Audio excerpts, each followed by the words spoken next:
When asking a girl out, whether it's via text or otherwise, always stick to these 5 S's. 1. Succinctness. Don't beat around the bush. Look, I get it. Asking someone out can be nerve-wracking, and on top of that, you're probably worried about coming off as a creep. And because of this, you fumble your words. But the more you do this, the more it seems you're either unsure of your decision to ask her out or unconfident that she'll say yes. Here's an example that lacks succinctness. Hey, so I was wondering, given that your exams are over and you have some free time now, would you maybe want to get a drink or go for dinner with me in the next couple of weeks? Here's a better, more succinct way to do it. Hey, want to get a drink with me next week? Maybe Wednesday or Thursday after work? The second S is strategy. By this I mean, use some initiative and have a strategy in place for the date. Here's an example of a guy not taking initiative. Him, want to get a drink with me on Thursday? Her, yeah, sure. Where shall we go? Him, I don't know. Any places you recommend? I'm happy to go wherever you want. Now here's an example of a guy taking initiative. Him, want to get a drink with me on Thursday? Her, yeah, sure. Where shall we go? Him, let's meet at Central Station. There's a few cool bars around there.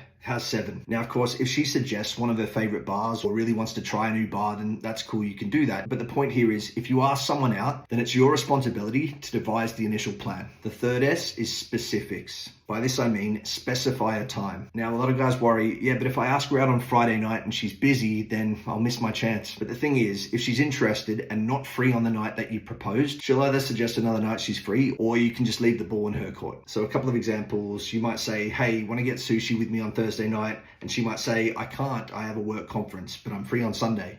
Or if she just says, I can't, I have a work conference early the next morning, you could say, fair enough, what night works better? Or you could say, how about Sunday for lunch instead? The fourth S is self-respect. This means maintain your self-respect. If you've been succinct, strategic, and specific, and she's being non-committal with her responses, then it's time to back away while your self-respect is still intact. What I'm about to read you is an actual text message exchange between a client and a girl he met on Tinder.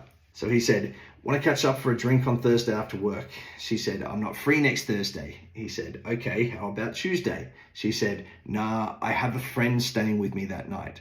And he said, okay, how's the following weekend? And she said, I have exams coming up, so I'll probably be studying all weekend.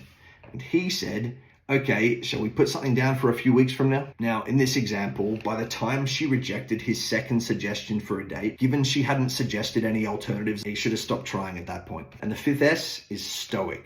Remain calm no matter the outcome. This means don't call her names or behave coldly if she rejects you, because besides being unfair to her, this sort of behavior is terrible for your own mental state. And the associated negative energy can often devolve into a generally negative view of all women. In the same vein, you should also remain stoic if she says yes. This means don't start acting all crazy and overwhelm her with text messages between now and the date. And that's it. That's the 5 S's you should stick to when you're asking someone out.